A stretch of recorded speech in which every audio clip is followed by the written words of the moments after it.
Hello friends, welcome to the ambitious academy. I hope आप सभी अच्छे होंगे, पढ़ाई कर रहे होंगे, घर पे सेफ होंगे। देखिए, हम लोग सॉल्यूशन कर रहे हैं एमबी पब्लिकेशन के बुक से। ठीक है, हमारा टारगेट क्या है? 2016 से 2020। ठीक है, एसएससी के द्वारा जितने भी एग्ज़ाम जो हैं कंडक्ट किए गए हैं, उन सारे एग्ज़ाम्स के इंग्लिश सेक्शंस के क्वेश्चन को हम लोग यहाँ पर सोल्व करेंगे। ठीक है, इंग्लिश सेक्शन का हर एक क्वेश्चन हम लोग यहाँ पर डिटेल में अच्छे से सीखते हैं, समझते हैं। ठीक है, हमारा टारगेट जो है 2016 से 2020 वो इसलिए है क्योंकि एसएससी के द्वारा जो है आने वाले कुछ दिनों में अक्टूबर नवंबर से बहुत सारे एग्जाम्स कंडक्ट किए जाने हैं। ठीक है, जैसे कि सीजीएल मेंस होना है, सीपीओ पीटी होना है, स्टेनोग्राफर पीटी होना है, फेज 8 पीटी होना है, सीएचएसएल पीटी होना है। ठीक है, फिर अभी एसएससी कांस्टेबल का फॉर्म फिलअप हो रहा है, तो जो लोग एलिजिबल हैं वो ज़रूर फिलअप कर लीजिएगा। और फिर उसका भी एग्ज़ाम होना है। ठीक है, तो बहुत सारे एग्ज़ाम जो हैं होने वाले हैं, और भी वेरियस एग्ज़ाम्स के लिए ये लेसन्स इम्पॉर्टेंट हैं। ठीक है, तो हम लोग यहाँ पर हर एक क्वेश्चन को अच्छे से डिटेल में सीखेंगे, समझेंगे। चलिए तो फिर शुरू करते हैं सेट नंबर 8 से पहला क्वेश्चन। इसके और जो लेसन्स जो हैं, इसका सॉल्यूशन आपको द एम्पिरिकस एकेडमी के प्लेलिस्ट में मिल जाएगा। उस प्लेलिस्ट का नाम है एमबी बुक सॉल्यूशन 2016। ठीक है, इसमें आपको 2016 के सारे लेसन्स मिल जाएंगे, और इसमें एमबी पब्लिकेशन के सेपरेट सिनोनिम्स और एंटोनिम के भी लेसन आपको मिल जाएंगे। ठीक है, 2016 में टोटल 46 सेट्स हैं, जिसमें से 46 रिमेनिंग है अभी सॉल्यूशन होना। ठीक है, 9 और 10 रिमेनिंग है, और 1 और 2 यानी कि 6 लेसन जो हैं इसके अलावा रिमेनिंग रहेंगे। तो हम लोग डेली एक लेसन मॉर्निंग में कर रहे हैं, और आपको जो इवनिंग में है उसमें आपको 2020 जो एसएससी सीजीएल 3 मार्च से 10 मार्च के बीच हुआ था 2020 में, इसका पीटी का सॉल्यूशन आपको वहाँ पर मिल रहा है शाम में। ठीक है, तो सुबह में एमबी, शाम में जो है सीजीएल का जो 2020 का क्वेश्चन है वो हम लोग सोल्व कर रहे हैं। ठीक है, तो सारे लेसन्स को कंप्लीट देखते रहिए, सीखते रहिए। अगर कहीं पर कोई प्रॉब्लम हो तो ज़रूर कमेंट करिए। तो चलिए फिर क्वेश्चन नंबर फर्स्ट पे आते हैं। आपको क्वेश्चन नंबर फर्स्ट में है कि 4 words are given out of which only 1 word is spelled correctly, choose the correctly spelled word. यहाँ पे आपको choose the correctly spelled word करना है, यानी कि आप जो यहाँ पर 4 वर्ड्स लिखे गए हैं इनमें कोई एक ही है जो वो करेक्ट लिखा गया है। ठीक है, वही आपको यहाँ पर चूज करना है अपने आंसर के रूप में। तो देखिए, यहाँ पर जो करेक्ट आंसर होगा वो होगा आपका ऑप्शन ए। ठीक है, इसका मतलब क्या होता है? इसका मतलब वहमी या फिर मरीज, एक ऐसा व्यक्ति जो सोचते रहता है कि मैं जो है मरीज हूँ, एक रोगी हूँ, मुझ में ये रोग है। ठीक है, इसका जो प्रोनाउंसिएशन होगा वो होगा वैलिचिडेनेरियन। ठीक है, वैलिचिडेनेरियन, इसका मतलब होता है वहमी, या फिर जो खुद को ये सोचते रहता है कि हमें इस प्रकार का रोग है। ऑप्शन ए आपका यहाँ पे राइट आंसर हो जाएगा। क्वेश्चन नंबर 2 पे आते हैं। क्वेश्चन नंबर 2 में फिर से आपको चूज करना है करेक्टली स्पेल्ड वर्ड। ठीक है, चलिए, ये हमारे लिए इंपॉर्टेंट बुक है, क्वेश्चन है, सॉरी, क्योंकि ये क्वेश्चन जो है आपको सेनो इंटो में भी पूछा गया है बहुत बार एसएससी के द्वारा। ठीक है, तो यहाँ पर जो देखिए आपका करेक्टली स्पेल्ड वर्ड है वो है आपका ऑप्शन ए। ठीक है, ऑब्नक्सियस, इसका मतलब क्या होता है? इसका मतलब होता है घृणित। क्या होता है? इसका मतलब होता है घृणित या फिर अरुचिकर। ठीक है, तो यहाँ पर जो राइट आंसर है वो होगा आपका ऑप्शन ए। चलिए क्वेश्चन नंबर 3 पे आते हैं। यहाँ पे आपको बताना है अपोजिट। यहाँ पे आपको बताना है अपोजिट, यानी कि एंटोनिम, यानी कि विपरीतार्थक शब्द, इसका उल्टा आपको बताना होगा। ठीक है, देखिए जो हमारा वर्ड है वो है हमारा क्या? कंसाइनस। ठीक है, तो इसका जो देखिए, इसका मतलब क्या होता है हम लोग प्रीवियस लेसन में पढ़ चुके हैं। देखिए ये वर्ड हम लोग 3 बार पढ़े हैं लगातार, आज ये हमारे क्वेश्चन के रूप में आ गया। उस समय क्या था? ये हमारे ऑप्शंस में था, और ये वर्ड जो है देखिए अब आपके सामने क्वेश्चन के रूप में बनकर आ गया। इसलिए हम हमेशा इस बात पर जोर देते हैं कि आप लोग जो है ऑप्शंस को भी, अपने जो ऑप्शंस होते हैं चारों, उन पर भी ध्यान दें। ठीक है, एक भी वर्ड जो है आप मिस ना करें। हर एक क्वेश्चन आपके लिए इंपॉर्टेंट है, हर एक वर्ड आपके लिए इंपॉर्टेंट है। ठीक है, इसलिए जो है हर एक वर्ड को अच्छे से याद करिए। तो देखिए, इसका मतलब होता क्या है? इसका मतलब होता है ईमानदार, विवेकशील, सचेत। ठीक है, अब देखिए यहाँ पर जो इसका अपोजिट बताना है, चलिए देखते हैं ऑप्शंस क्या क्या है। ऑप्शन ए आपका है इनिक्विटियस। इसका मतलब क्या होता है? इसका मतलब होता है अन्याय, अधर्म। ठीक है, ऑप्शन बी आपका है नेफारियस, मतलब होता है नीच, दुष्ट। ऑप्शन सी आपका है रेप्रोबेट यानी कि बदमाश, ठीक है। और ऑप्शन डी आपका है केयरलेस, यानी कि राइट आंसर यहाँ पे ऑप्शन डी हो जाएगा, केयरलेस यानी कि लापरवाह। और इसका मतलब हो गया सचेत, ठीक है। सचेत भी होता है, ईमानदार भी होता है, विवेकशील भी होता है। तो राइट आंसर यहाँ पे ऑप्शन डी हो गया, केयरलेस यानी कि लापरवाह। क्वेश्चन नंबर 4, यहाँ पे आपको बताना है वन वर्ड सब्स्टिट्यूशन, ठीक है। An inscription written in the memory of a deceased person, यानी कि एक मरे हुए व्यक्ति के याद में कुछ लिखना, इंस्क्रिप्शन, ठीक है। तो यहाँ पर जो हमारे पास ऑप्शंस हैं, ऑप्शन ए आपका है पीएन यानी कि विजय गीत। जैसे कि मान लीजिए इंडिया का पाकिस्तान के साथ मैच है या किसी भी टीम के साथ, तो हम लोग जब इंडिया टीम जीतती है तो हम लोग वो गाना प्ले करते हैं चक दे इंडिया, ठीक है। वो आपका एक प्रकार का विजय गीत, ठीक है। मतलब ऑफिशियली नहीं है लेकिन हम लोग आम तौर पर ये गाना बजाते हैं। तो ये समझिए कि एक विजय गीत है, हम बस आपको समझाने के लिए, ठीक है। तो पीएन मतलब हो गया विजय गीत। नियोफाइट यानी कि नौ सीखिया, ठीक है। ये वर्ड देखिए कल भी हम लोग सीखे हैं, ये भी ऑप्शन में था, आज फिर ये ऑप्शन में, ठीक है। मर्सिनरी मतलब होता है किराए का, ठीक है। क्या होता है? किराए का, या फिर लोभी भी होता है, लोभी। और ऑप्शन डी आपका है एपिथा यानी कि किसी मरे हुए व्यक्ति की याद में कुछ लिखना, ठीक है। तो राइट आंसर यहाँ पे ऑप्शन डी हो जाएगा, एपिथा। क्वेश्चन नंबर 5, यहाँ पे आपको बताना है अ सेंटेंस और a part of a sentence is underlined, four alternative is given to the underline part which will improve the sentence. देखिए एक सेंटेंस है, उसमें एक पार्ट जो है अंडरलाइन है। अगर आपको लगता है कि उस अंडरलाइन सेक्शन में इंप्रूवमेंट की जरूरत है तो आप अपने ऑप्शंस में से जाएं, उसे सुधारें। अगर आपको लगता है कि कोई इंप्रूवमेंट की जरूरत नहीं है तो आपको एक ऑप्शन मिलेगा नो इंप्रूवमेंट का, आप उसके साथ जा सकते हैं, ठीक है। तो क्वेश्चन क्या हमारा है? द सीईओ यानी कि chief executive officer made it very clear in the annual meeting, यानी कि वार्षिक मीटिंग में उन्होंने यह साफ कर दिया that the only criteria to promote an employ is this performance and nothing else, यानी कि उनके परफॉर्मेंस पर जो है उन्हें प्रमोट किया जाएगा और कुछ पर नहीं। यही एक मात्र जो है मापदंड है आपके प्रमोशन का, ठीक है। क्राइटेरिया यानी कि मापदंड। तो देखिए यहाँ पर एक वर्ड हम लोग देख रहे हैं सोल, ठीक है। और एक वर्ड देख रहे हैं हम लोग ओनली, जो ऑप्शन में भी है, ठीक है। तो ये दोनों में एक माइनर डिफरेंस होता है, ठीक है। सोल मतलब होता है ओनली वन, सोल मतलब क्या होता है? ओनली वन, यानी कि सिर्फ एक, एक यानी कि एक मात्र, ठीक है। और ओनली का अर्थ क्या होता है? ओनली का अर्थ ये होता है कि restricted to the identified but there could be more than one, यानी कि could be more than one यानी कि वन प्लस, ठीक है। Could be more than one यानी कि एक से ज़्यादा हो सकता है। जबकि हम सेंटेंस के लास्ट में देख रहे हैं कि नथिंग एल्स, यानी कि प्रमोशन के लिए सिर्फ उसके परफॉर्मेंस को देखा जाएगा और कुछ को नहीं, यानी कि यहाँ पे सिर्फ एक का बात हो रहा है। और एक के लिए हम लोग क्या यूज़ करते हैं? सोल का यूज़ करते हैं। सोल मतलब कि सिर्फ एक, यानी कि एक मात्र, ओनली वन, ठीक है। तो यहाँ पर देखिए सोल वाले जो ऑप्शन हैं वो हैं आपके या तो ए या तो बी, ये तो एलिमिनेट हो गया। सोल ओनली में आई होप आप समझ गए होंगे अंतर। अब यहाँ पर देखिए एक वर्ड है क्राइटेरिया और क्राइटेरियन, ठीक है। इन दोनों में डिफरेंस क्या है? ठीक है, तो क्राइटेरियन जो है ये सिंगुलर वर्ड है, ठीक है। और क्राइटेरिया जो है ये प्लूरल वर्ड है, ठीक है। ये जो वर्ड है क्राइटेरियन, ये जो है सिंगुलर है, ठीक है, ये सिंगुलर है।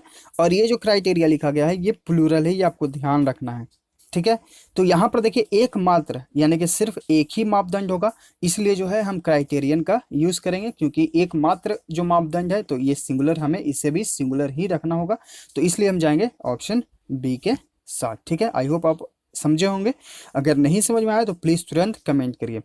क्वेश्चन नंबर 6 पे आते हैं। क्वेश्चन नंबर 6 में आपको फिर से वही अंडरलाइन सेक्शन को इंप्रूव करना है अगर आपको लगता है। She return the computer after she noticed it was damaged. तो ये सेंटेंस एक प्रकार का कॉम्प्लेक्स सेंटेंस है, ठीक है। अब यहाँ पर हम लोग देखते हैं एरर इसमें है या नहीं। सी रिटर्न द कंप्यूटर, यहाँ तक कोई दिक्कत नहीं। सब्जेक्ट भी टू ऑब्जेक्ट, यानी कि पास्ट में है हमारा sentence, past indefinite. After she noticed यानी कि ये भी पास्ट में है। इट वाज डैमेज्ड यानी कि ये भी पास्ट में है, ठीक है। तो पूरा सेंटेंस पास्ट में ही है, ठीक है। तो इस प्रकार से कोई दिक्कत नहीं है। अगर हम लोग देखें वर्ब के रूप में, तो वर्ब के रूप में भी यहाँ पर कोई दिक्कत नहीं है, तो हम जाएंगे नो इम्प्रूवमेंट के साथ, यानी कि इस सेंटेंस में कोई भी दिक्कत नहीं है, ठीक है। आइए क्वेश्चन नंबर 7 पे आते हैं। यहाँ पे आपको बताना है बेस्ट एक्सप्रेस यानी कि सिनोनिम यानी कि पर्यायवाची शब्द। क्वेश्चन क्या है हमारा? फिजिबल यानी कि संभव, साध्य या फिर होने योग्य, यानी कि आप उसे प्राप्त कर सकते हैं, उस काम को कर सकते हैं वो संभव है। ठीक है, तो ऑप्शंस क्या क्या है? ऑप्शन है आपका है प्रीपोस्टरस यानी कि बेहुदा उटपटांग, अटेनेबल यानी कि प्राप्त करने योग्य। ठीक है, तो राइट आंसर यहाँ पे ऑप्शन बी हो गया। बाकी जो ऑप्शंस हैं, ड्रीडफुल यानी कि भयानक। हर एक वर्ड आपके लिए इंपॉर्टेंट है, इसलिए हम हर एक वर्ड का आपके लिए अर्थ बताते जाते हैं ताकि आपको परेशानी ना हो, आप खुद से जो है सर्च करने ना बैठ जाएं। हम यहाँ पर थोड़ा सा एक्स्ट्रा एफर्ट लगाकर आपके लिए हर एक वर्ड का अर्थ यहाँ पर हम ले आते हैं, ताकि आप जो है आप डायरेक्ट अपना लेसन देखते ही जो है हर एक वर्ड को याद करते जाएं। ठीक है, तो लेसन्स को सबसे पहले बात आप लोग कंप्लीट देखा करिए। बहुत सारे इन्फॉर्मेशन जो है अगर आप फास्ट फॉरवर्ड करते हैं, ठीक है, ये आपकी मर्जी है, हम फोर्स कोई भी नहीं करता है। ठीक है, लेकिन ये अगर हम कोशिश कर रहे हैं आपको, तो ये आपके लिए ही बेहतर है। अगर मान लिया जाए कि आपके एग्जाम में ड्रीडफुल अगर आ गया, ठीक है, अगर आपको याद नहीं है तो फिर क्या करिएगा, लेकिन अगर आप लेसन्स को कंप्लीट देखते हैं और अगर आपको ये वर्ड हम बता दिए ड्रीडफुल मतलब भयानक होता है, तो आप अपना आंसर जो है वहाँ पर ऑप्शन तुरंत देखकर लगा सकते हैं। ठीक है, ये होता है, इसलिए जो है हम यहाँ पर जो है आपको हर एक वर्ड का अर्थ बताते जाते हैं ताकि आप जो है सब वर्ड को याद कर लें। ठीक है, चलिए क्वेश्चन नंबर डी में है हैसल। हैसल मतलब होता है परेशानी, तो राइट आंसर यहाँ पे ऑप्शन बी हो गया था। क्वेश्चन नंबर 8 पे आते हैं। क्वेश्चन नंबर 8 में आपको बताना है एरर को। ठीक है, the evergreen trees have a characteristic of remaining green throughout the year nonetheless of the prevailing season। ठीक है, तो देखिए द एवरग्रीन ट्रीज जो हर परित जो पौधे होते हैं उनका एक विशेषता होता है। ठीक है, कैरेक्टरीज मतलब क्या हो गया? विशेषता। Of remaining green through out the year यानी कि सालों भर वो सालों साल जो है ग्रीन रहते हैं, उनकी यही विशेषता है। ठीक है, nonetheless of the prevailing season यानी कि प्रिवेलिंग मतलब जो प्रचलित सीजन होते हैं सिर्फ उनमें ही नहीं, ठीक है, सारे साल में यानी कि थ्रू आउट द ईयर पूरे साल। तो देखिए यहाँ पर ग्रामेटिकल एरर हमें बताना है, ये तो हम लोग समझ गए हिंदी इसका क्या आखिर ये कहना क्या चाह रहा है इस सेंटेंस में, लेकिन हमें ये ग्रामेटिकल जो है एरर ढूंढना है। तो देखिए यहाँ पर जो एरर है वो है आपका, यहाँ पर जो ये ऑफ का यूज हुआ है ये सुपरफ्लूअस है। Nonetheless, nonetheless इसका मतलब होता है इन स्पाइट ऑफ, के बदले में, के वजह से। ठीक है, तो इन स्पाइट ऑफ मतलब होता है नन द लेस, तो या तो आप इन स्पाइट ऑफ लिखें या तो आप नन द लेस लिखें। ठीक है, आप नन द लेस को के बाद जो है ऑफ का यूज ना करें, या तो आप इसके जगह इन स्पाइट ऑफ लिख सकते हैं। ठीक है, इन स्पाइट और इसके बाद जो ये ऑफ आ गया। ठीक है, लेकिन आप जो है नन द लेस ऑफ नहीं यूज कर सकते, यहाँ पे ऑफ का यूज एरर है, मतलब सुपरफ्लुअस है। In spite of equal to nonetheless. ठीक है, जैसे कि हम लोग पढ़े थे कंप्राइज और कंसिस्ट ऑफ, ये दोनों सिमिलर वर्ड होते हैं, दोनों मतलब होता है सम्मिलित होना, बना होना। ठीक है, या तो आप कंप्राइज लिखते हैं तो कंसिस्ट ऑफ लिखते हैं। ठीक है, वही यहाँ पर बात हो रहा है, या तो आप नन द लेस लिखें या तो फिर इन स्पाइट ऑफ लिखें। तो यहाँ पर जो एरर है वो है हमारा ऑप्शन बी में, यहाँ पे ऑफ को आपको रिमूव कर देना होगा, इसका यूज अनावश्यक है। क्वेश्चन नंबर 9 में आते हैं। क्वेश्चन नंबर 9 में हमारा बताना है आपको OWS यानी कि one word substitution, the art of paper folding यानी कि पेपर को मोड़ने की कला क्या कहलाती है। ठीक है, तो इसका जो राइट आंसर होगा वो होगा आपका ऑप्शन ए, ऑरिगेमी। ऑरिगेमी मतलब होता है पेपर को मोड़ने की कला। बाकी जो ऑप्शंस हैं ट्रिकोटोमी यानी कि आत्मा और चेतना से संबंधित, डिकोटोमी मतलब होता है विरोधाभास, और इसका जो है प्लेनिपोटेंटियरी, ठीक है, इसका मतलब क्या होता है? परम शक्तिमान। ठीक है, तो ये भी एलिमिनेट है, आंसर यहाँ पे ऑप्शन ए है। क्वेश्चन नंबर 10 में आते हैं, आपको बताना है आइटम एंड फ्रेज का अर्थ। बैक टू द वॉल इसका मतलब क्या होता है कि एक ऐसा समस्या जो बहुत ही मुश्किल हो, टफ हो और आप उससे भागकर जा भी नहीं सकते हैं। ठीक है, यानी कि आपको जो है उसका सामना करना है। जैसे कि SSC किन्हीं के सेक्शन जो है मैथ्स अच्छे होते हैं, किन्हीं का इंग्लिश अच्छा होता है, किन्हीं का रीजनिंग, किन्हीं का GS। ठीक है, तो क्या करना है आपको? आपको इन सिचुएशन से लड़ना है, ना कि भागना है, क्योंकि आपके लिए हर एक सेक्शन जरूरी है। हर एक सेक्शन आपको 50 मार्क्स कैरी करता है, तो अगर आप एक भी सेक्शन को छोड़ देंगे तो आप 150 पर ही फाइट करेंगे। ठीक है, तो इस बात को आपको समझना है, मेहनत करना है थोड़ा। और इंग्लिश के लिए आई होप हम आपके लिए बेहतर करने की कोशिश कर रहे हैं और धीरे धीरे हम लोग और बेहतर करते ही जाएंगे। आई होप आपके लिए जितने भी लेसन्स हो चुके हैं ये आपके लिए इम्पोर्टेंट साबित हो, या अगर आप अभी खुद से सेट प्रैक्टिस करते होंगे तो आपको इससे मदद मिलता होगा। आप लोग कमेंट जरूर करते रहिएगा, क्योंकि इससे क्या होता है कि हमें पता चलते रहता है कौन लोग जो हैं एक्टिवेट हैं। पढ़ रहे हैं, ध्यान दे रहे हैं, लेसन्स को कंप्लीट देख रहे हैं, किन्हें अच्छा लग रहा है, ठीक है। तो प्लीज़ कमेंट करते रहिएगा, उससे थोड़ा सा हमें भी मोटिवेशन मिलता है कि लोग जो है हमें सपोर्ट कर रहे हैं, ठीक है। तो यहाँ पर देखिए बैक टू बॉल मतलब क्या हो गया कि आप जो है कठिन समस्या में फंसे हुए हैं। तो राइट आंसर यहाँ देखिए ऑप्शन ए है, इन अ डिफिकल्ट और अ सीरियस सिचुएशन, ठीक है।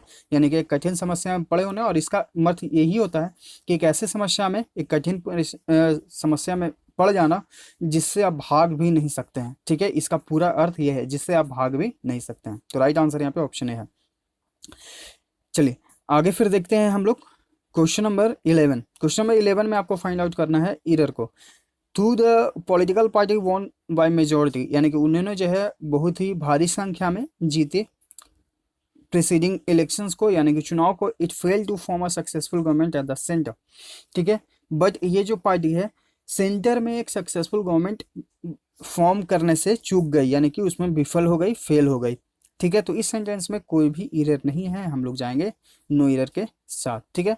चलिए देखते हैं इसको थोड़ा सा और समझते हैं। Through the political party won by majority, यहाँ पर V2 फॉर्म यूज हुआ है, विन वॉन वॉन, ठीक है। Subject plus V2 plus object यहाँ पे यूज हुआ है।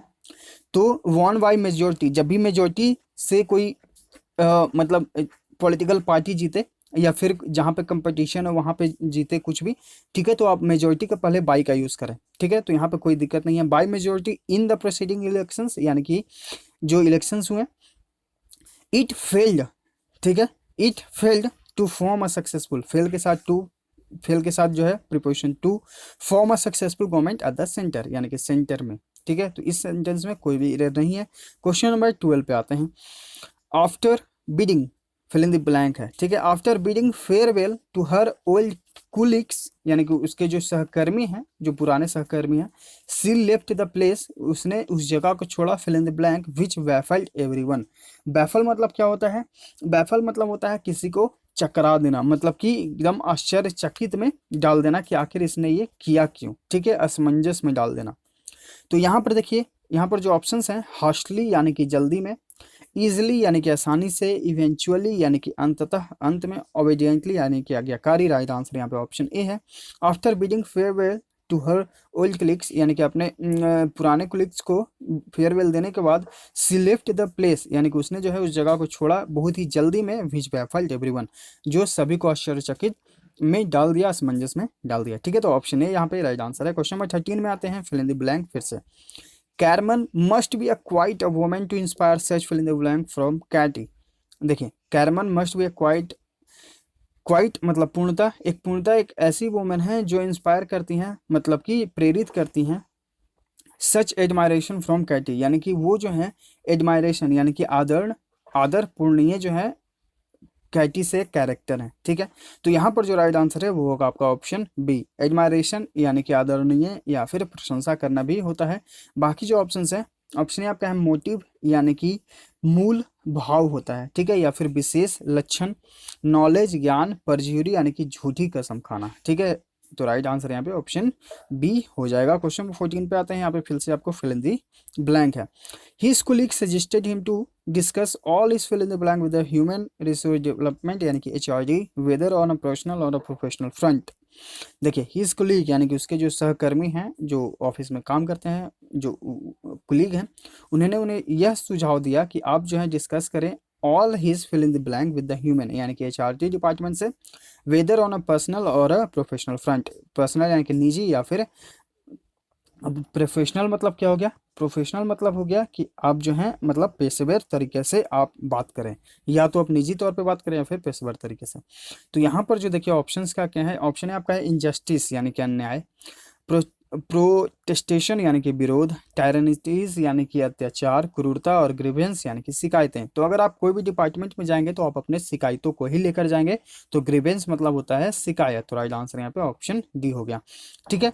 His colleague suggested him to discuss all his grievance, यानी कि आप अपने शिकायतों को जाएं और डिस्कस करें HRD डिपार्टमेंट के साथ, ठीक है। तो राइट आंसर यहाँ पे ऑप्शन डी है। क्वेश्चन नंबर 15 पे आते हैं। यहाँ पे आपको बताना है item and phrases, make a long story short, यानी कि इसका अर्थ यह हुआ कि providing just the basic thing या फैक्ट्स, यानी कि आप जो है डायरेक्ट मुद्दे पर आ गए, ठीक है, और उसे जो है बहुत ही संक्षिप्त में बताते हैं। ठीक है, डायरेक्ट आप मुद्दे पर आए और जो है उसे एक संक्षिप्त में बताएं। तो यहाँ पर जो राइट आंसर होगा वो होगा आपका option A, to be precise and avoid giving the details, यानी कि आप जो है डिटेल को नहीं देते हैं, डायरेक्ट मुद्दे पे आते हैं, उसे प्रिसाइज करके दे देते हैं। ठीक है, तो यहाँ पर जो राइट आंसर है वो है आपका ऑप्शन है। देखिए इस ऑप्शन में एक इंपॉर्टेंट वर्ड आपके लिए है डिस्क्लोज, इसका मतलब होता है खुलासा करना, उजागर कर देना। ठीक है, एसएससी में ये पूछा गया है। डिस्क्लोज मतलब होता है खुलासा कर देना, उजागर कर देना, रिवील कर देना, जो वर्ड हम लोग यूज करते हैं रिवील। ठीक है, ये दोनों एक दूसरे के सिनोनिम है, रिवील और डिस्क्लोज। ठीक है, तो यहाँ पर जो राइट आंसर होगा वो होगा आपका ऑप्शन ए। चलिए क्वेश्चन नंबर 16 में आते हैं। यहाँ पे फिर से आपको बताना है item and phrase once in a blue moon, यानी कि वो गाना सुने ही होंगे, गली में चांद निकला, बस वही वाला बात है, यानी कि कभी कभी। ठीक है, तो यहाँ पर जो राइट आंसर होगा वो होगा आपका option C, an event that happens infrequently, यानी कि एक ऐसा घटना जो कभी कभी ही होता है। राइट आंसर यहाँ पे ऑप्शन सी है। बाकी जो ऑप्शन है, N event that never happens, यानी कभी नहीं होता है। वेरी स्पेशल, कुछ विशेष है। N event that is very unfortunate, यानी कि दुर्भाग्यपूर्ण है, नहीं। ठीक है, ऑप्शन सी यहाँ पे राइट आंसर हो जाएगा। क्वेश्चन नंबर 17 में आते हैं। यहाँ पे आपको फाइंड आउट करना है इरर को।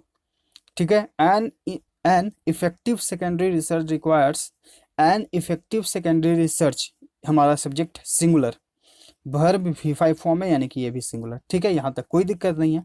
Data to be collected from discrete sources like journals, magazines and other published material. तो देखिए वहां तक तो हम लोग समझ लिए, कोई दिक्कत नहीं है। Data to be published, to be collected from, collect कहाँ से करना किया है, कलेक्ट के साथ जो प्रीपोजिशन फ्रॉम यूज हुआ है। ठीक है, यहाँ तक कोई दिक्कत नहीं है। अब आगे हम लोग एक वर्ड देख रहे हैं डिस्क्रीट, इसका मतलब होता है समझदार, बुद्धिमान। ठीक है, तो यहाँ पर आप सोर्स कैसा यूज करेंगे, सोर्स यूज करेंगे अलग अलग, क्योंकि देखिए यहाँ पे अलग अलग चीज़ों के बारे में भी बताया गया है, journals, magazines and other published materials, यानी कि अदर अदर सोर्सेस के बारे में बात हो रहा है। तो अदर अदर अलग अलग जो यहाँ पर यूज करेंगे, उसके लिए हम लोग यूज करेंगे ये वर्ड डिस्क्रेट। ठीक है, DISCRETE। ठीक है, तो दोनों स्पेलिंग जो है अंतर है। इसका मतलब हो गया बुद्धिमान, और RETE, ठीक है, इसका मतलब हो गया अलग अलग। ठीक है, तो यहाँ पर ऑप्शन बी में यहाँ पे राइट आंसर हो जाएगा। ये जो डिस्क्रीट है ये हमेशा एसएससी में पूछा गया है, इसका मतलब होता है बुद्धिमान, समझदार, याद कर लीजिएगा। क्वेश्चन नंबर 18 में आते हैं। यहाँ पे आपको बताना है करेक्टली स्पेल्ड वर्ड। ठीक है, तो देखिए यहाँ पर जो करेक्टली स्पेल्ड वर्ड है वो है आपका ऑप्शन ए। ठीक है, ऑप्शन ए आपका जो है यहाँ पे राइट आंसर है, वो है क्या, वायोरिस्टिक। ठीक है, वायोरिस्टिक, इसका मतलब होता है तथ्य। क्या होता है, तथ्य, फैक्ट। बाकी जो ऑप्शंस हैं, वेटिनेरियन, देखिए ये वर्ड कल हम लोग यूज किए थे, यहाँ पर ई की जगह क्या होगा, ए यूज होगा। ठीक है, इसका मतलब क्या हो गया, पशु चिकित्सा। ऑप्शन सी आपका है ट्रोवियर, इसका मतलब होता है समूह, तो यहाँ पे यू की जगह क्या कर दें, डबल ई कर लें। ठीक है, और ऑप्शन डी आपका है वेड्यूनाइल, इसका मतलब होता है मनोरंजन। ठीक है, तो यहाँ पर जो है VILLE जो है यहाँ पे उल्टा कर दिया गया है, यहाँ पे ये वर्ड होगा। ठीक है, इसका मतलब होता है मनोरंजक। तो यहाँ पर जो राइट आंसर हो गया वो हो गया आपका ऑप्शन है। क्वेश्चन नंबर 19 में आते हैं। यहाँ पे आपको बताना है one word substitution, OWS, a labourer involve in loading and unloading ships. ये क्वेश्चन हम लोग कल भी पढ़े हैं, यही क्वेश्चन कल सेम आया था एग्जाम में। ठीक है, तो यहाँ पर जो राइट आंसर यहाँ पे कौन सा हो जाएगा, ऑप्शन सी हो जाएगा। ये वर्ड हम लोग ऑलरेडी कल पढ़ चुके हैं। बाकी जो ऑप्शंस हैं, सोमनैम्बुलिस्ट, यानी कि निंदा में चलने वाला, सॉरी निंद्रा में चलने वाला, यानी कि नींद में। सिनोफोबी, इसका मतलब क्या होता है, one who has hate Chinese, यानी कि जो चाइनीज से नफरत करता है, उनसे डरता है। ठीक है, और सेप्टागेरियन मतलब होता है 70 वर्ष की आयु वाले व्यक्ति। ठीक है, राइट आंसर यहाँ पे ऑप्शन सी हो जाएगा। चलिए क्वेश्चन नंबर 20 पे आते हैं। यहाँ पे फिर से आपको बताना है one word substitution, the art of stuffing and mounting the skin of animals for the purpose of study और सिंपली फॉर डिस्प्ले, यानी कि जो है पशुओं के जो स्किन होते हैं, जो चमड़े होते हैं, उस पर स्टडी करने के लिए उसे क्या कहा जाता है। ठीक है, तो उसे कहा जाता है टैक्सीडर्मी, यानी कि चर्म विज्ञान से संबंधित, यानी कि आपके स्किन से संबंधित। ठीक है, बाकी जो ऑप्शंस हैं, हेजिमोनी यानी कि नेतृत्व। ठीक है, एनिमोनी यानी कि रक्त ज्योति इसका होता है। ये जो वर्ड है ये आपके प्लांट से, जो पेड़ पौधे होते हैं उनसे जुड़ा हुआ है। ठीक है, और प्लेबियन मतलब क्या होता है, निम्न वर्गीय या फिर साधारण। ये भी वर्ड आपके लिए इंपॉर्टेंट है। राइट आंसर यहाँ पे ऑप्शन बी हो जाएगा। आइए क्वेश्चन नंबर 21 पे देखते हैं। क्वेश्चन नंबर 21 में आपको अंडरलाइन सेक्शन को सुधारना है अगर आपको लगता है कि इंप्रूवमेंट की जरूरत है तो। व्हेन सी वाज यंग, यहाँ देखिए पास्ट में हमारा सेंटेंस है, व्हेन सी वाज यंगर, जब वो यंगर थी, जवान थी, सी बिलीव्ड इन फेरी टेल्स। तो यहाँ देखिए ये भी V2 फॉर्म में है यानी कि पास्ट में यूज हुआ है, तो दोनों सेंटेंस हमारा पास्ट में है। तो इस सेंटेंस में कोई भी एरर नहीं है और ना ही वर्ब के कोई फॉर्म में एरर है, हम जाएंगे राइट आंसर के साथ। ये भी कॉम्प्लेक्स सेंटेंस है। व्हेन सी वाज यंगर, जब वो जवान थी, वह जो है फेरी टेल्स में बिलीव करती थी, विश्वास करती थी। ठीक है, तो ऑप्शन डी यहाँ पे राइट आंसर है। इस सेंटेंस में कोई भी एरर नहीं है। क्वेश्चन नंबर 22 पे आते हैं। यहाँ पे आपको बताना है अपोजिट यानी कि एंटोनिम विपरीतार्थक शब्द। डिकोरम, डिकोरम मतलब होता है शिष्टाचार, सभ्य, ठीक है, सदाचार। तो यहाँ पर जो ऑप्शंस हैं वो क्या क्या हैं, आइए देखते हैं इसका विपरीत क्या होगा। ऑप्शन ए आपका है प्रोटोकॉल यानी कि मूल लिपि, ठीक है। ऑप्शन बी आपका है वल्गैरिटी यानी कि असभ्यता, तो राइट आंसर यहाँ पे ऑप्शन बी हो जाएगा। एक तरफ शिष्टाचार दिखा रहे हैं और एक तरफ जो है आप असभ्यता दिखा रहे हैं, ठीक है, अशिष्टाचार दिखा रहे हैं। तो राइट आंसर यहाँ पे ऑप्शन बी है ऑडेसिटी यानी कि साहस। डिबेसमेंट मतलब होता है किसी को नीचा दिखाना, ठीक है। क्वेश्चन नंबर 23 में आपको अंडरलाइन सेक्शन को सुधारना है। The customer complains to the representative and informed him that none of the holiday packages falls within his budget, ठीक है। जो कस्टमर है उन्होंने कंप्लेन किया यानी कि शिकायत किया प्रतिनिधित्व को, और उन्हें यह सूचित किया कि जो हॉलीडे पैकेजेस हैं वो कभी भी उनके बजट में नहीं आए, मतलब कि उन्हें उस तरह का बजट नहीं दिया गया। तो यहाँ पर देखिए कंप्लेन के साथ हमें हमेशा प्रीपोजिशन टू का यूज करना है, ठीक है। तो ये ऑप्शन तो एलिमिनेट हो जाएगा। अब यहाँ पर देखिए एक है कंप्लेंट और एक है कंप्लेंट, ठीक है। तो इन दोनों में अंतर समझते हैं। ये वर्ड जो है कंप्लेंट, ये है नाउन, ठीक है, जबकि हमें क्या जरूरत है यहाँ पर एक वर्ब की, और ये जो वर्ड है कंप्लेंट ये है हमारा वर्ब, इसलिए जो है हम जाएंगे राइट आंसर ऑप्शन ए के साथ, ठीक है। ये वर्ड जो है कंप्लेंट लास्ट में टी है, ये नाउन है आपका, और ये जो है वर्ब है, तो यहाँ पर एक वर्ब ही जरूरत है, तो राइट आंसर हम ऑप्शन ए के रूप में चूज करेंगे। और प्रीपोजिशन जो है आपको टू का यूज यहाँ पर करना है यानी कि कंप्लेंट के साथ। चलिए क्वेश्चन नंबर 24 पे आते हैं। यहाँ पे फिर से आपको फाइंड आउट करना है एरर को, ठीक है। Despite the limited budget, despite the limited budget, despite या तो इन स्पाइट ऑफ लिखें या तो डिस्पाइट, ये नेगेटिव में यूज होता है, ये पॉजिटिव में, ठीक है। Despite the limited budget the chief minister managed to, manage के साथ टू, कोई दिक्कत नहीं, improve the infrastructure of the state, ठीक है, much beyond the expectation of the general public, यानी कि उन जो आम लोग हैं उनके सोच से, उनके एक्सपेक्टेशन से जो है बहुत ही ज़्यादा बढ़कर उन्होंने काम किया, इंफ्रास्ट्रक्चर में इम्प्रूवमेंट किया। तो इस सेंटेंस में कोई भी एरर नहीं है, ठीक है। डिस्पाइट द लिमिटेड बजट यानी कि उनके पास जो एक सीमित बजट था के बदले के अलावे जो है उन्होंने क्या किया, चीफ मिनिस्टर यानी कि सीएम ने उन्होंने मैनेज किया improve the infrastructure of the state, ठीक है। इस सेंटेंस में कोई भी एरर नहीं है, ना ग्रामेटिकल ना किसी और तौर पे। क्वेश्चन नंबर 25 पे आते हैं। यहाँ पे आपको फिल इन द ब्लैंक है। Photos of my favourite childhood actors bring on pure fill in the blank on our efforts, ठीक है।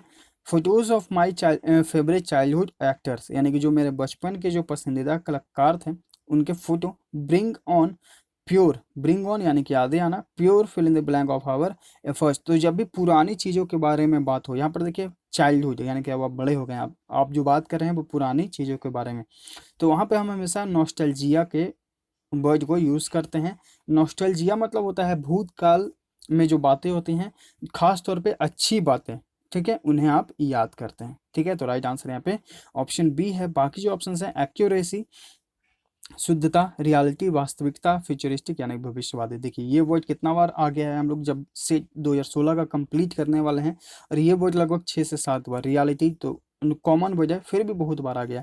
तो हर एक वर्ड आपके लिए इंपॉर्टेंट है, ध्यान देते रहिएगा। क्वेश्चन नंबर 26 पे आते हैं। यहाँ पे आपको बताना है अपोजिट वर्ड, ठीक है। मॉडलिन, मॉडलिन मतलब क्या होता है, भावुक। मॉडलिन मतलब क्या होता है, भावुक, या फिर इसका मतलब कम अक्ल भी होता है, ठीक है। तो यहाँ पर जो ऑप्शंस क्या क्या है, इसका अपोजिट क्या होगा, राइट आंसर चूज करेंगे। ऑप्शंस का अर्थ जानकर, ऑप्शन ए आपका है पंक्टिलियस, इसका मतलब क्या होता है, यानी कि बारीकियों पर ध्यान देने वाला, ठीक है। ऑप्शन बी आपका है बी फडल्ड, बी फडल्ड मतलब क्या होता है, मदहोश, या फिर कंफ्यूज्ड भी होता है, असमंजस में होना। प्रैग्मेटिक यानी कि व्यवहार, व्यवहार में लाना। और सैकरीन मतलब होता है मीठा, चीनी से संबंधित ये वर्ड यूज होता है, ठीक है। तो यहाँ इसका जो एंटोनिम बताना है, ठीक है। तो मॉड्यूलिन मतलब होता है आप भावुक होकर काम करते हैं, और एक जो है आप प्रैक्टिकल होकर काम करते हैं, ये दोनों एक दूसरे के विपरीत हैं, ठीक है। तो राइट आंसर यहाँ पे ऑप्शन सी हो जाएगा। क्वेश्चन नंबर 27 पे आते हैं। यहाँ पे फिर से आपको बताना है एंटोनिम यानी कि विपरीतार्थक शब्द, अपोजिट। फैंटेसी, इसका मतलब क्या होता है? काल्पनिक। क्या होता है? काल्पनिक। अब इसका जो एंटोनिम है वो क्या होगा, आइए देखते हैं। ऑप्शन ए आपका है इल्यूजन यानी कि भ्रम, ये सिनोनिम हो गया। विजन यानी कि दृश्य, ड्रीमी यानी कि काल्पनिक, ये भी सिनोनिम हो गया। ऑप्शन डी सी यहाँ पे राइट आंसर है, रियलिटी यानी कि वास्तविकता, ठीक है। एक तरफ आप कल्पना कर रहे हैं और एक तरफ जो है वो काम वास्तविकता में हो रहा है, ठीक है। तो ऑप्शन सी यहाँ पे राइट आंसर हो जाएगा। आप लोग हमारा टेलीग्राम चैनल द एम्बेजेस एकेडमी जरूर ज्वाइन कर लीजिए, वहाँ पे आपको जो है डेली क्विजेस होते रहते हैं, मैथ्स के, जीएस के, रीजनिंग के, इंग्लिश के, ठीक है। फिर आपको वहाँ पर इंग्लिश के मॉक टेस्ट दिए जाते हैं, जीएस जो लूसेंट बुक है उसके इंपॉर्टेंट टॉपिक्स जो है आपको वहाँ पर दिए जाते हैं पीडीएफ फॉर्म में, क्योंकि एग्जाम्स में आपके लिए हर एक सेक्शन जरूरी है। तो वहाँ पर जीएस के इंपॉर्टेंट टॉपिक्स भी दिए जाते हैं, ताकि अगर किन्हीं को थोड़ा बहुत कन्फ्यूजन भी हो तो वो इन पीडीएफ्स को पढ़ लें, तो उनका कन्फ्यूजन दूर हो जाए और अच्छे से अपना एग्जाम दें, अपना अच्छा परफॉर्मेंस दें, ठीक है। क्योंकि वर्ड हर एक चीज़ और ख़ासतौर पे हर एक मार्क आपके लिए इंपॉर्टेंट है। 0.25 भी आपके मरीज बनने में काम आता है, इसलिए जो है हर एक सेक्शन पर बराबर से ध्यान दें। चलिए क्वेश्चन नंबर 28 पे आते हैं। यहाँ पे आपको फाइंड आउट करना है ईरर को, ठीक है। अ फटीग्ड रिलेशनशिप, फटीग मतलब होता है एकदम थका हुआ, मांदा, थका मांदा, ठीक है, बहुत ही पुराना। A fatigued relationship with her husband, pursuit के साथ टू का यूज यहाँ पे हुआ है, कोई दिक्कत नहीं है। परस्यूट के साथ हम लोग फिक्स्ड प्रीपोजिशन के लेसन में पढ़ चुके हैं। अगर आपको नहीं याद है, अगर कंफ्यूजन है, तो हमारा प्लेलिस्ट है द एम्बेजेस एकेडमी में प्रीपोजिशन के नाम से, आप वहाँ पर जाएं और लेसन्स को याद करें, देखें, समझें, ठीक है। तो प्रोसीड के साथ जो है ऑप्शन जो है प्रीपोजिशन टू का यूज हुआ है, कोई दिक्कत नहीं है। Consult a marriage counsellor in order to save a marriage, यानी कि जो एक बहुत ही पुराना रिलेशनशिप, जो थका हारा रिलेशनशिप है, उसको बचाने के लिए उसने क्या किया कि एक मैरिज काउंसलर के पास गया, ताकि वो जो है उस शादी को सेव कर सके, बचा सके, ठीक है। इस सेंटेंस में कोई भी एरर नहीं है, ठीक है। क्योंकि आप देखिए ऑप्शंस भी अगर आप देख रहे हैं तो फटीग्ड मतलब होता है थका हुआ, ना स्पेलिंग में एरर है ना कोई दिक्कत है। परस्यूड मतलब भी कोई दिक्कत नहीं है, यहाँ पर स्पेलिंग में जो है कोई दिक्कत नहीं है। कंसल्ट मतलब क्या होता है? किसी से सलाह लेना, ये भी कोई दिक्कत नहीं है। तो ग्रामेटिकली एरर नहीं है यहाँ पे, आप सिर्फ यहाँ पे वर्ड मीनिंग दिया गया है, ठीक है। तो वर्ड मीनिंग भी यहाँ पे करेक्टली स्पेल्ड है, इसलिए हम लोग जाएंगे नो एरर के साथ। क्वेश्चन नंबर 29 यहाँ पे आपको बताना है वन व substitution a place for grains, यानी कि जहाँ पर अन्न को रखा जाता है, ठीक है। तो अन्न घर जिसे हम लोग कहते हैं, ऑप्शन है आपका यहाँ पे राइट आंसर हो जाएगा, जिसे हम लोग हिंदी में धान्यगार भी कह सकते हैं, ठीक है। ऑप्शन है यहाँ पे राइट आंसर है। बाकी जो ऑप्शन है ग्रिगेरियस, देखिए ये वर्ड हम लोग कल जो है टेलीग्राम चैनल पे आपको OWS के रूप में दिया गया था, यानी कि जहाँ पर लोगों के ग्रुप जो हैं रहते हैं, उसे क्या कहा जाता है? तो ग्रिगेरियस मतलब झुंड होता है, ठीक है। तो राइट आंसर वो वहाँ पर बी था, लेकिन यहाँ पर तो ऑप्शन ए राइट आंसर है। ये तो ऑप्शन एलिमिनेट हो जाएगा, इसका हिंदी हम बता रहे थे। ऑप्शन सी आपका है हियर्स, हर्स, ठीक है। इसका मतलब क्या होता है? मुर्दा ढोने की गाड़ी, ठीक है। हियर हर्स मतलब क्या होता है? मुर्दा ढोने की गाड़ी। और मॉर्चरी यानी कि शवगृह, जहाँ पर शवों को रखा जाता है। क्वेश्चन नंबर 30 यहाँ पे आपको बताना है पॉजिट यानी कि विपरीतार्थक शब्द। ओपेक, ओपेक मतलब क्या होता है? अस्पष्ट, ठीक है, अस्पष्ट। इसका एंटोनिम बताना है कि विपरीतार्थक शब्द। ऑप्शन है आपका है डार्क यानी कि अंधेरा, इनडेफिनेट यानी कि अनिश्चित, नेबुलस यानी कि अस्पष्ट, ठीक है। ये देखिए सिनोनिम हो गया, जबकि बताना है हमें एंटोनिम। ऑप्शन डी यहाँ पे राइट आंसर हो जाएगा। ट्रांसपेरेंट यानी कि पारदर्शी या फिर स्पष्ट, तो राइट आंसर यहाँ पे ऑप्शन डी है। ये दोनों एक दूसरे के विपरीत हैं। क्वेश्चन नंबर 31 पे आते हैं। यहाँ पे आपको बताना है बेस्ट एक्सप्रेस हैवोक, इसका मतलब क्या होता है? नाश, ठीक है। तो कार्नेज मतलब भी होता है नाश, राइट आंसर यहाँ पे ऑप्शन ए है, ठीक है। बाकी जो ऑप्शंस हैं कोलोकेशन यानी कि मोर्चा संभाल लेना, स्थिति संभाल लेना, ट्रैंक्विलिटी यानी कि शांति, इनर्सिया, देखिए ये वर्ड कितने बार हम लोग पढ़ चुके हैं, एसएससी का फेवरेट वर्ड्स ये सब हैं। इनर्सिया यानी कि निष्क्रियता या फिर जड़ता, ठीक है, ये भी एलिमिनेट। चलिए क्वेश्चन नंबर 32 पे आते हैं। यहाँ पे आपको बताना है इम्प्रूव करना है अपने अंडरलाइन सेक्शन को, ठीक है। This is her second marriage, यह उसका दूसरा शादी है। उसकी, यहाँ पर हर यूज हुआ है इसलिए उसकी, यह उसकी दूसरी शादी है। And if it doesn't work, और अगर यह काम नहीं करता है, this time she will break completely, इस बार जो है वो पूरी तरीके से टूट जाएगी। तो इस सेंटेंस में कोई भी एरर नहीं है, हम जाएंगे नो इम्प्रूवमेंट के साथ। विल के साथ वर्ब का फर्स्ट फॉर्म यूज हुआ है, this is her second time, doesn't का यूज हुआ है वर्ब का फर्स्ट फॉर्म, इसलिए कोई सेंटेंस में एरर नहीं है। क्वेश्चन नंबर 33 पे आते हैं, choose the correctly spelled word. यहाँ पे आपको बताना है जो यहाँ पर करेक्टली स्पेल्ड वर्ड है वो कौन सा है, आइए देखते हैं। तो यहाँ पे जो करेक्टली स्पेल्ड वर्ड है वो है आपका ऑप्शन बी, मोनेस्टरी। इसका मतलब होता है मठ, आश्रम, ठीक है। ऑप्शन बी यहाँ पे राइट आंसर हो जाएगा। MONASTERY को आपको याद करना है। क्वेश्चन नंबर 34 यहाँ पे आपको बताना है अपोजिट यानी कि एंटोनिम, ठीक है, विपरीतार्थक शब्द। कॉन्ट्राडिक्ट यानी कि किसी का विरोध करना, ठीक है। तो यहाँ पर चलिए आइए देखते हैं क्या राइट आंसर होगा विपरीत शब्द में। ऑप्शन ए आपका है अबनिगेट यानी कि त्याग देना, इनकार कर देना, ठीक है, त्याग देना ज़्यादा इसका यूज होता है। ट्रैवर्स यानी कि पार करना, ठीक है, लांग देना। रिफ्यूट यानी कि खंडन करना। अग्री यानी कि सहमत करना। तो राइट आंसर यहाँ पे ऑप्शन डी है। एक तरफ आप किसी का विरोध कर रहे हैं और एक तरफ किसी से आप सहमत हो रहे हैं, ठीक है, तो ये दोनों एक दूसरे के विपरीत हैं। राइट आंसर ऑप्शन डी है। क्वेश्चन नंबर 35 पे आता है, यहाँ पे आपको बताना है item and phrases. Salt of the earth, इसका मतलब होता है आदर्श व्यक्ति। साल्ट ऑफ द अर्थ मतलब क्या होता है, एक आदर्श व्यक्ति। ये राइट आंसर यहाँ पे ऑप्शन डी है। सेट फॉर अ वेरी वर्दी एंड गुड पर्सन, यानी कि वर्दी मतलब क्या होता है, योग्य, बहुत ही योग्य और अच्छा व्यक्ति, यानी कि आदर्श व्यक्ति, ठीक है। तो राइट आंसर हमारा जो यहाँ पे हो गया ऑप्शन डी हो गया। बाकी जो ऑप्शन हैं एलिमिनेट हो जाएंगे। टफ सिचुएशन नहीं, कठिन परिस्थिति नहीं, ऐसा नहीं है। मटेरियल मतलब संसारिक सुख को भोगने वाले नहीं, यहाँ पर वेरी एनालिटिकल प्रॉब्लम नहीं, ठीक है। राइट आंसर यहाँ पर ऑप्शन डी है। क्वेश्चन नंबर 36 पे आते हैं, फिल इन दी ब्लैंक है। He stopped sorry he stopped to fill in the blank the gold ornaments in the shop window. Ornament मतलब होता है आभूषण, स्टॉप के साथ प्रीपोजिशन टू। ऑप्शंस क्या क्या हैं, प्रिज्यूम यानी कि मानना, स्कोल्ड यानी कि डांटना, इवेल्युएट यानी कि मूल्यांकन करना, रिजेक्ट मतलब क्या होता है, किसी को अस्वीकार कर देना, ठीक है। यहाँ पर राइट आंसर हमारा सी है। He stop to evaluate the gold ornaments in the shop window, यानी कि उसने जो है जो गोल्ड जो सोने के जो आभूषण थे उनका जो है मूल्यांकन करना बंद किया, ठीक है। राइट आंसर यहाँ पे ऑप्शन सी है, इवेल्युएट यानी कि मूल्यांकन करना। क्वेश्चन नंबर 37 में आपको बताना है आइटम एंड फ्रेज का अर्थ। To kill two birds with one stone, one stone यानी कि एक ही तीर से आप दो निशाना लगाते हैं, एक तीर से दो निशाना लगाना, ठीक है। तो देखिए यहाँ पर जो राइट आंसर होगा वो होगा आपका option B, to attend two things और to solve two problems with one action, यानी कि आपने जो है एक तीर लगाया और अगर आप दो निशाना है आप दोनों पर जो है निशाना लगा दिए, यानी कि टू थिंग्स को आप एक ही एक्शन से जो है इसे अटेन कर लिए, ठीक है। तो यही हुआ, एक तीर से दो निशाने लगाना। ऑप्शन बी जो है यहाँ पे राइट आंसर हो जाएगा, अटेन यानी कि प्राप्त करना, ठीक है।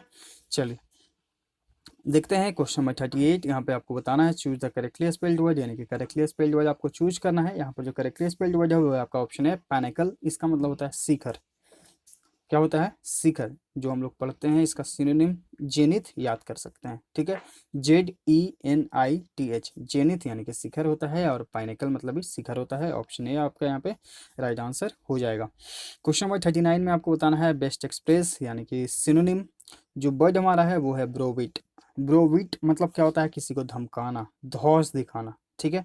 तो यहाँ पर जो राइट आंसर होगा वो होगा आपका ऑप्शन है बुली। बुली मतलब सभी ये वर्ड तो सिमिलर सब जानते होंगे, बुली किसी को करते हैं आप, धमकाते हैं, धौंस दिखाते हैं, ठीक है। तो ब्रोबिट मतलब भी धमकाना, बुली मतलब भी धमकाना। बाकी जो ऑप्शंस हैं, चेस यानी कि पीछा करना, गिव अ हिंट एक संदेश देना, रिवाइव ओल्ड फ्रेंडशिप यानी कि पुराने रिश्तों, पुराने दोस्ती को पुनर्जीवित करना, ठीक है, रिवाइव यानी कि पुनर्जीवित करना। क्वेश्चन नंबर 40 यहाँ पे आपको बताना है बेस्ट एक्सप्रेस यानी कि टेपिड। जो आपका वर्ड है वो है आपका टेपिड। टेपिड मतलब होता है हल्का हल्का गर्म, जिसे गुनगुना बोलते हैं, ठीक है, गुनगुना हल्का गर्म।